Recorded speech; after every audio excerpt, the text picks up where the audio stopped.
Dr. Denise Aberle, Professor of Radiology at UCLA and Principal Investigator of the groundbreaking National Lung Screening Trial, and David Sturges, co-founder of LCFA Lung Cancer and Prostate Cancer Patient. Doctor, lung cancer is the deadliest form of cancer. Should we be getting tested during our regular annual exams? Well, we know that the most common cause of lung cancer is cigarette smoking. Having said that, we also know that if you have lungs, you can get lung cancer. So even never smokers can get lung cancer.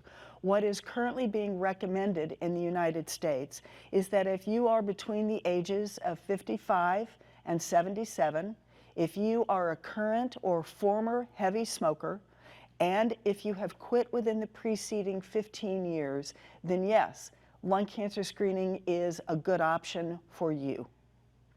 Doctor, can you tell us a little bit about the nasal swab to diagnose lung cancer? Sure. A lot of researchers are looking at different ways in order to make the diagnosis of lung cancer early, and this may be a companion to, for example, CT screening. The nasal swab is where you actually put a swab inside one of the nostrils, inside one of the parts of the nose, and you collect cells.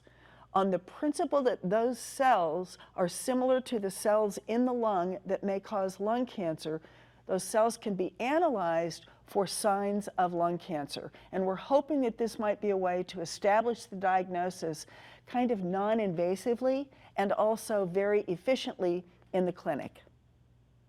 Doctor, we hear about CBD. Is it a good treatment for lung cancer patients? Well, CBD is commonly used. As you know, it is one of the ingredients of marijuana. However, it is not the ingredient that can make you high, for example. But CBD is being used by a number of patients for a whole variety of different indications. It may be to combat some of the side effects of treatment.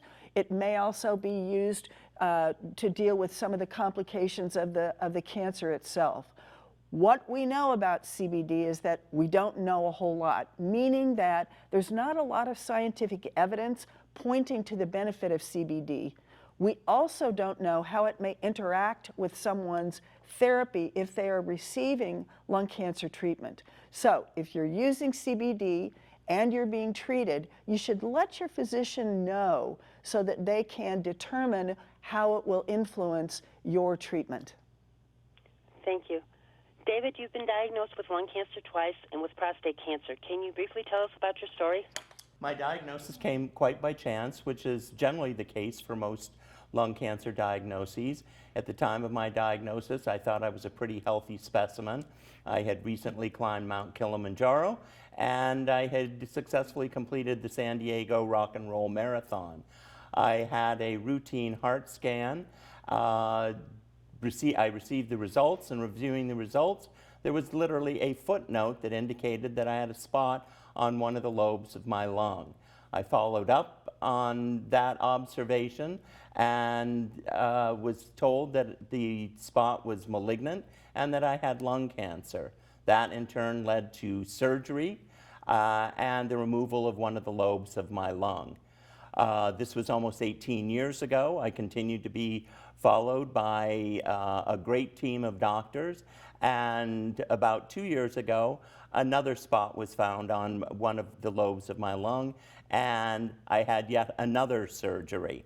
The key, I think, of my story is early diagnosis, kind of speaking to some of the things that Dr. Aberle has been talking to you about, and the need for research into methods for early diagnosis, as well as treatment, as well as prevention, and hopefully a cure.